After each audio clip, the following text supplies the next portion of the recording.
Morning बच्चों, कैसे हैं आप सभी। हमें आशा है कि आप सभी पूर्ण रूप से स्वस्थ होंगे। और बच्चों, जितना अभी तक पढ़ाया गया है आप लोगों ने उसे बहुत ध्यानपूर्वक पढ़ा होगा। तो आज हम बच्चों जो है कक्षा 2 के बच्चों को व्याकरण पढ़ाने जा रहे हैं। तो कक्षा 2 के बच्चे व्याकरण की किताब तो है नहीं बच्चों के पास, तो इससे तो आप बिल्कुल जो है निश्चित हो जाइए कि आपकी किताब नहीं है। आप बोर्ड में जो भी पढ़ाया जा रहा है उसको बहुत अच्छे से समझिए और याद करने के लिए, लिखने के लिए आपको नोट्स बुक दी जाएगी और उसमें जो है PDF जब भेजी जाएगी तो उसको देख करके आप लिख लेना और लिखने के बाद उसको अच्छे से याद करना। तो आज हम जो है कक्षा 2 के बच्चों को पाठ 5 लिंग बताने जा रहे हैं। अभी तक आपने पाठ 1 पढ़ा, पाठ 2 पढ़ा, पाठ 3 पढ़ा और पाठ 4 पढ़ा। आज हम आपको जो है पाठ 5 लिंग पढ़ाने जा रहे हैं। तो बच्चों, इसके पहले आप लोगों ने पढ़ा था संज्ञा। क्या पढ़ा था? संज्ञा। तो जिस प्रकार हम एक बार आपको संज्ञा की फिर से जो है परिभाषा दोहराते हैं कि जिस प्रकार किसी व्यक्ति, वस्तु, स्थान या भाव के नाम को संज्ञा कहते हैं, यानी कि इस दुनिया में जितनी भी चीजें बनी हैं सबका कोई ना कोई नाम है। यहाँ तक जो हमारा शरीर है, ठीक, इस शरीर के जितने अंग हैं उन सारे अंगों के कोई ना कोई नाम होते हैं। एक पेड़ बच्चों होता है, उस पेड़ में भी जितने डाल होती है, पत्ती होती है, यानी जितना भी उस पेड़ में होता है उन सबका कोई ना कोई नाम होता है। तो इसी प्रकार बच्चों हम आज आपको पढ़ाने जा रहे हैं लिंग। क्या पढ़ाने जा रहे हैं? लिंग। बच्चों, लिंग का मतलब वो होता है किसी चीज की पहचान या चिन्ह जिसके द्वारा हम किसी की पहचान कर सकते हैं कि ये स्त्री है कि ये पुरुष है। इसी शब्द को लिंग कहते हैं। यानी लिंग वो शब्द है जिसके द्वारा स्त्री और पुरुष के बारे में हमें जानकारी मिलती है, हम उसकी पहचान करते हैं कि ये स्त्री है कि पुरुष है। अब ये तो आपने पढ़ा कि लिंग जो है क्या होता है। लिंग का एक अर्थ है चिन्ह या पहचान जिसके द्वारा हम किसी को ये जानते हैं कि ये स्त्री है या पुरुष है। जैसे कि हम बच्चों देखें ना किसी को, हम आवाज दिखा लें कि वो आ रही है, तो इससे आप जान जाएंगे कि ये औरत आ रही है कि आदमी आ रहा है, यानी पुरुष आ रही है कि स्त्री आ रही है। हम बोलते हैं वो आ रहा है, आपने उसको देखा नहीं, सिर्फ हमारे मुंह से सुना कि वो आ रहा है, हमने इशारा किया और बताया कि वो आ रहा है, आपने देखा नहीं, लेकिन रहा है से आपको ये पता चलता है कि कोई पुरुष आ रहा है, कोई आदमी आ रहा है। तो रहा है और रही है, अगर हम बोलते हैं वो आ रहा है तो समझ लीजिए कि पुल्लिंग है, अगर हम बोल रहे हैं वो आ रही है तो आप समझ लीजिए कि वो स्त्री है। तो इन्हीं शब्दों यानी इन्हीं चिन्हों, इन्हीं पहचान के द्वारा अगर हम किसी को जानते हैं तो उसी शब्द को लिंग कहते हैं। तो बच्चों, यहाँ पे लिंग के बारे में तो आपने पढ़ लिया कि लिंग का मतलब क्या होता है। तो लिंग का मतलब होता है कि जो शब्द पुरुष जात या स्त्री जात का बोध कराते हैं उन्हें लिंग कहते हैं। जिन शब्दों के द्वारा हम किसी की पहचान करते हैं कि ये स्त्री है कि ये पुरुष है, उसी शब्द को लिंग कहते हैं।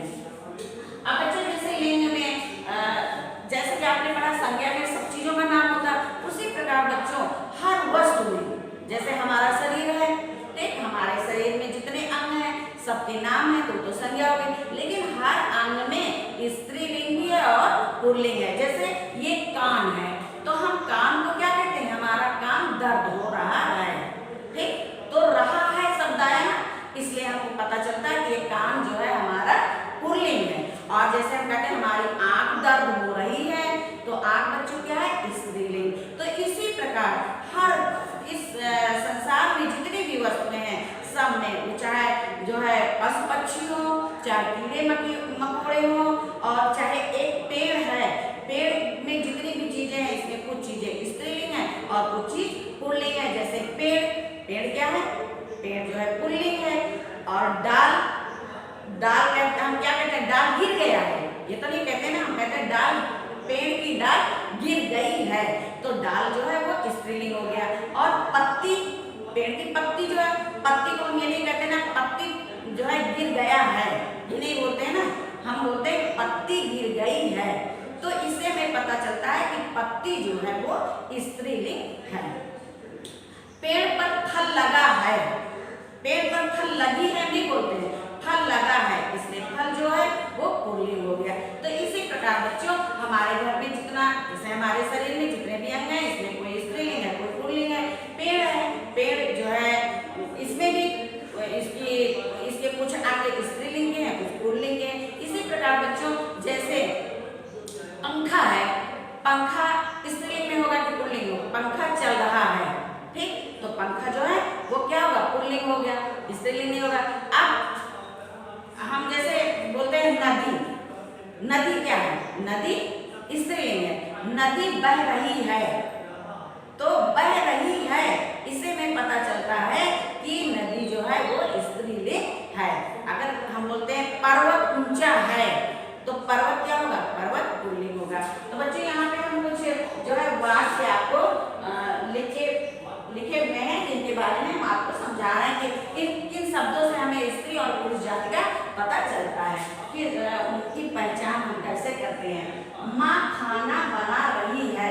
अब बच्चों माँ खाना बना रही है, तो यहाँ पे रही है तो माँ क्या हो जाएगा? हमारे जितने रिश्ते होते हैं, यानी हमारे परिवार में जितने लोग होते हैं, तो उनमें भी स्त्रीलिंग और पुल्लिंग होते हैं। जैसे माँ स्त्रीलिंग है, दादी जैसे इसमें लिखा है माँ खाना बना रही है, तो बच्चों माँ क्या हो जाएगा? स्त्रीलिंग। पिताजी बाजार गए हैं, गई है नहीं, अगर होता माँ बाजार गई है तो माँ स्त्रीलिंग है, लेकिन यहाँ लिखा पिताजी बाजार गए हैं, तो पिताजी क्या हो गया? पुल्लिंग हो गया। दादी पूजा कर रही हैं, तो दादी क्या है? स्त्रीलिंग है।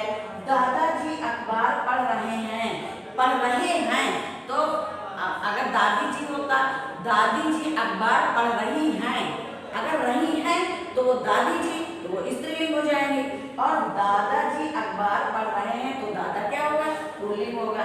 चिड़िया दाना चुन रही है, तो चिड़िया क्या होगा? चुन रही है, चिड़िया क्या हो जाएगा? स्त्रीलिंग। पर्वत बहुत ऊंचा है, तो पर्वत बच्चों क्या हो जाएगा? पुल्लिंग हो जाएगा। नदी बह रही है, नदी क्या हो जाएगा? स्त्रीलिंग। तो इस प्रकार इस वाक्य में माँ स्त्रीलिंग है, दादी स्त्रीलिंग है, चिड़िया स्त्रीलिंग है और नदी स्त्रीलिंग है, और पिताजी पुल्लिंग है, दादाजी पुल्लिंग है और पर्वत पुल्लिंग है। तो बच्चों आपके घर में, जैसे आपके परिवार में बहुत सारे लोग रहते हैं, तो उन सारे लोगों में कुछ स्त्री वर्ग के होते हैं और कुछ पुरुष वर्ग के होते हैं। तो इस जैसे आपके घर में दादाजी हैं, चाचा जी हैं, पापा जी हैं, भाई है आपका, मौसा जी हैं, नाना जी हैं, तो ये सब क्या हो जाते हैं? पुरुष जाति के, पुरुष वर्ग के लोग हैं, इसलिए इनको पुल्लिंग कहते हैं। और जैसे दादी जी हैं, नानी जी हैं, मामी जी हैं, मौसी जी हैं, मम्मी है, बहन है, तो ये सब स्त्रीलिंग में हो जाएंगे। तो आपको समझ में आ गया होगा कि पुल्लिंग और स्त्रीलिंग इसे कहते हैं। जिस शब्द से हमें स्त्री जाति की पहचान होती है और पुरुष जाति की पहचान होती है, उसे लिंग कहते हैं। और लिंग बच्चों हर चीज में, अभी हमने बताया ना, हर चीज में आपको घर से लेके बाहर तक सब चीज में स्त्रीलिंग और पुल्लिंग जो है समझ में आएगा। जैसे बस चल रही है, ठीक, तो बस क्या हो जाएगा? यातायात के साधनों में भी बच्चों स्त्रीलिंग और पुल्लिंग है। जैसे ट्रक चल रहा है, तो ट्रक क्या हो जाएगा?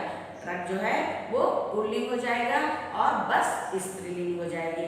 तो इसी प्रकार हर वस्तु में लिंग का जो है लिंग होती है। अब अभी तो आपने पढ़ा लिंग के बारे में, अब हम आपको बता रहे हैं कि लिंग कितने प्रकार के होते हैं। अब बच्चों लिंग जो है 2 प्रकार के होते हैं। कितने प्रकार के होते हैं? 2 प्रकार के। लिंग 2 प्रकार के होते हैं। लिंग 2 प्रकार के होते हैं। तो बच्चों अभी तो आपने पढ़ा लिंग के बारे में, लिंग है क्या। अब उसके बीच में हमने आपको ये भी बताया कि स्त्रीलिंग पुल्लिंग के बारे में भी समझाया, लेकिन फिर से देखिए लिंग 2 प्रकार के होते हैं। एक पुल्लिंग और दूसरा स्त्रीलिंग। अब पुल्लिंग की पहचान, जिन शब्दों से हमें पुरुष जाति का जो है बोध होता है उसे पुल्लिंग कहते हैं, और जिन शब्दों से स्त्री जाति का बोध होता है, स्त्री जाति का पता चलता है, उसे स्त्रीलिंग कहते हैं। अब जैसे पुल्लिंग में जैसे यहाँ पे राजा लिखा हुआ है, राजा, तो राजा का स्त्रीलिंग क्या हो गया? रानी। क्या हो जाएगा? रानी। और जैसे पुत्र है, पुत्र क्या है? पुल्लिंग है। और पुत्री बच्चों क्या हो जाएगा? स्त्रीलिंग। और जैसे माँ, माँ क्या है? सॉरी, पिता क्या है? पिता, पिता क्या है? पुल्लिंग। और माँ क्या है? स्त्रीलिंग। ठीक। अब पशु पक्षियों में बच्चों होता है, जैसे आपने पढ़ा कि मनुष्य जात में भी स्त्री पुल्लिंग होता है, और पेड़ पौधों में भी होता है, आपके घर में जो बर्तन होते हैं उनमें भी होता है, स्थानों के नाम में भी होता है।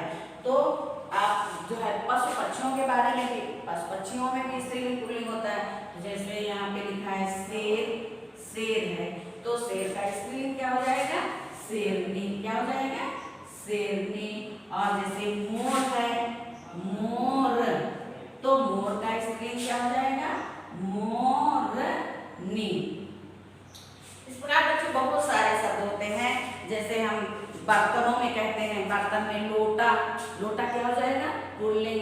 थाली क्या हो जाएगी? स्त्रीलिंग। तो हर वस्तु में जो है स्त्रीलिंग और पुल्लिंग होता है। अभी आपने पढ़ा स्त्रीलिंग और पुल्लिंग के बारे में। तो बच्चों कुछ चीजें ऐसी, कुछ शब्द ऐसे होते हैं जिनका लिंग परिवर्तन नहीं होता है। जैसे कबूतर है, कौवा है, ठीक, और मक्खी है, गीदड़ है, तो ये तितली है, इन सब चीजों के लिंग परिवर्तन नहीं होते। इनके सामने नर और मादा, जैसे पुरुष को नर कहते हैं और स्त्री को मादा कहते हैं, तो वहाँ नर जो है कबूतर और मादा कबूतर, कबूतरी या कबूतर बोल सकते हैं। कौवा नर कौवा और नर कौवा, फिर मादा कौवा।